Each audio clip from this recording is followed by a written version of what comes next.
Hey YouTubers, what's going on? Got another knife video for you today, doing a kind of a first impressions video on this Hogue knife here. This is their new X1 Micro. It's a small little knife, little manual flipper. Comes in that box with this nice zippered case, nice padding. I really like those kind of cases. Nice to see companies doing that. So the X1 Micro is a manual folder, as you can see here, and based off their X1 flipper. They've had quite a few different variations of this knife. They had a manual folder that I really liked that wasn't a flipper, it was just a thumb stud folder with the button lock. I really like the Hogue button lock quite a bit. It's very smooth and I just like the action. I think it's fun. One thing I noticed they did on their flippers and I wasn't a fan, I'll get into here in the video, but we'll talk about this little guy. It has a 2.75 inch blade of CPM 154 steel. So they went from 154 CPM to 150 CPM 154, which is a upgraded version of that steel. It is a teeny little folder, guys. It is small. It has aluminum handles. This is, in this case, is gray with the aluminum back, kind of a polished back spacer, which is an attractive design, I think. I really like the overall design of the knife.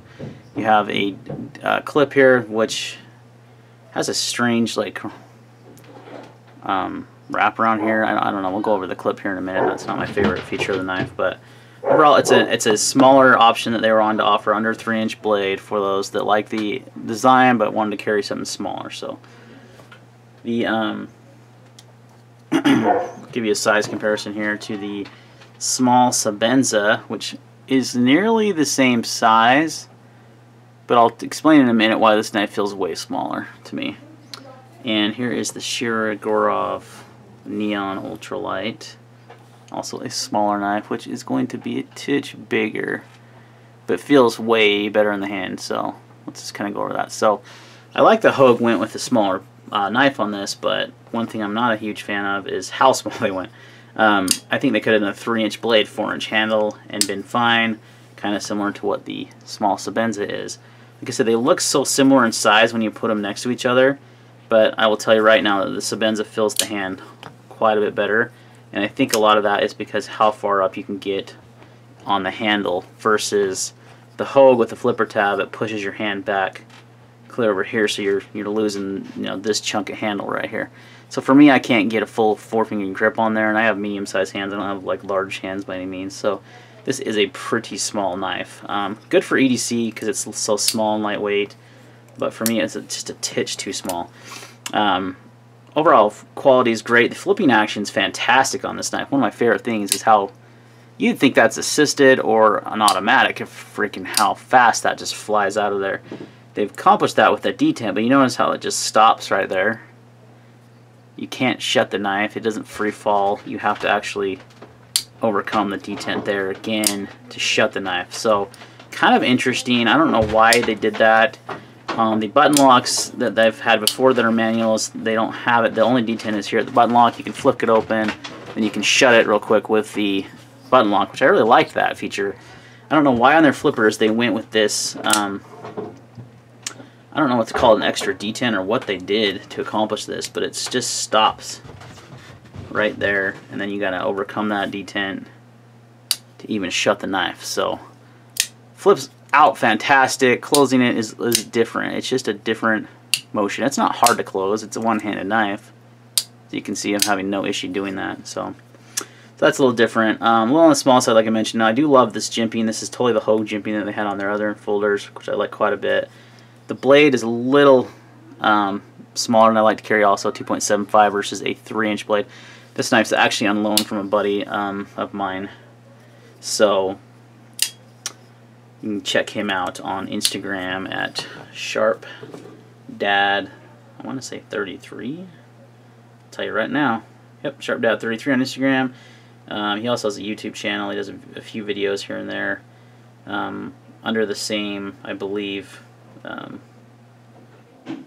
tag on YouTube as well. But his name is Patrick. He's been a buddy of mine for a long time in the knife community. We've been around doing this knife thing for quite a long time, and a lot of those guys that I've been around with for a while have stayed in touch, and you know, so it's nice for him when I love getting blades like this in from people because we have very, very, very similar tastes in knives. He I saw this when this first one got announced. I was like, ooh, that's a good, nice little small flipper. That's totally up my alley for EDC. And he was ended up picking it up and sent it to me to check out and review. For me, like I said, it's just a titch too small. One other thing that I'm not fantastically fond of, that's an interesting word, fantastically fond of, is this backspacer, how it comes down, it rounds down to a sharp point. Like, definitely sharp point. I don't understand the point of that at all. It's not a tactical folder being this small, so it's not like it's going to be as striking. I mean, you could use that, if you look at it like that, you definitely could use this as a striking pommel for sure. I don't know if it's designed like that on purpose, but yeah, to me it's not useful on this size of a knife. This is a small EDC knife, and it kind of ruins the knife in a lot of ways for me, because you just feel that sharpness when you put it in your pocket to grab it out. You're gonna feel that every time, and it's just not necessary. Kind of a strange design in my opinion. Let's talk about that pocket clip, kind of show you how it carries. I'll get my scale out so we can go over the weight as well. I'm not really following any kind of like particular path, I guess. I don't know what we're saying here on this review. We're just kind of flying by the seat of my pants here. So it's pretty strong clip. I mean, it's hard to get over that denim. When it holds, it doesn't carry deep at all. I mean, that much of your knife sticking out, which I don't understand. They could have folded that over, made it deeper carry, but whatever. But that's gonna get you every time. I mean, every time you go to get that knife, that sharp pommel is gonna get your hand. So kind of a fail on the design there, in my opinion. I'm not sure what the point of that was. The clip is okay. It's a little too stiff, I think, and I don't know why it's folded over right here. I'm not sure what that accomplishes. I guess better retention, but how stiff the clip is, you don't need that better retention. It would have been nice to see them use like a more fold over clip, kind of similar to like the Benchmade deep carry clip, and that's a good knife to compare it to right there, the mini Griptilian. It's very similar in size to that, but again, the Griptilian feels better in the hand to me.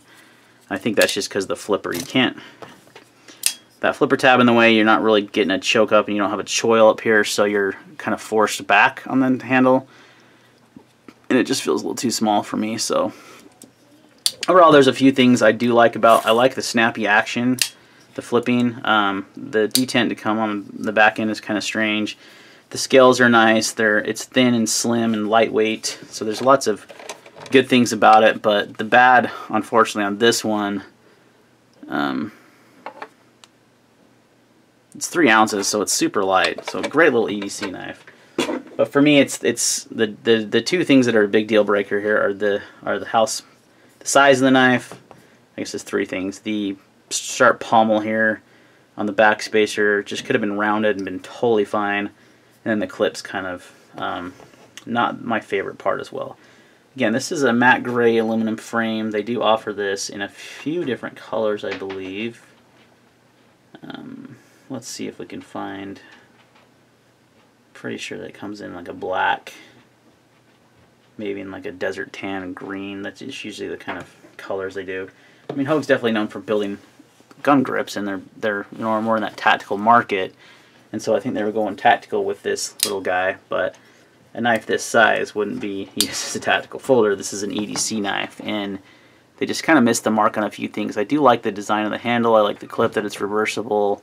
The action's nice and smooth. The lockup's solid. It's, I like the blade. I like the swedge here on the blade. It's an attractive looking blade, but just make it a little bigger, like 4-inch handle, 3-inch blade. Get rid of that sharp pointy design. Maybe do like a deeper carry clip, or if you're going to not do a deep carry clip, just make it have a little less tension. And I think you'd have a winner on your hands. But obviously, that's a lot of things to change. So one of those things. It comes in blue as well. So there's a few different colors. And your pricing, you're looking at around anywhere from $130 to $150 is what I'm seeing. $144. So the pricing's kind of all over the place on this one. So for the materials used, and I mean, it is made here in the USA, which is nice, but I feel like it's a little high on the price as well. So overall, that's kind of my impressions and review of the Hogue X1 Micro. First impressions, I'd pass. You know, for me, it's a little too small, too many sharp points, too many flaws for the cash that you're spending on this. If it was a less expensive knife, you may be able to, you know, get over that. But there's so many good options in that price range from ZT, from Spyderco, Wee Knives, Kaiser, lots of good options. And you know, just for me, it wouldn't be worth unless you really like the flipping action, which would, you know, that D10's a little strange, like I said. So, I don't know, for me, it's pass, guys. You know, there's nothing wrong with the knife build quality wise. It's a quality knife. It's just a few minor nitpicky things, but that would make me not want to purchase this knife. So thanks for watching this review on the Hogue X1 Micro. Any questions or comments, leave them down below, and we'll see you in the next video.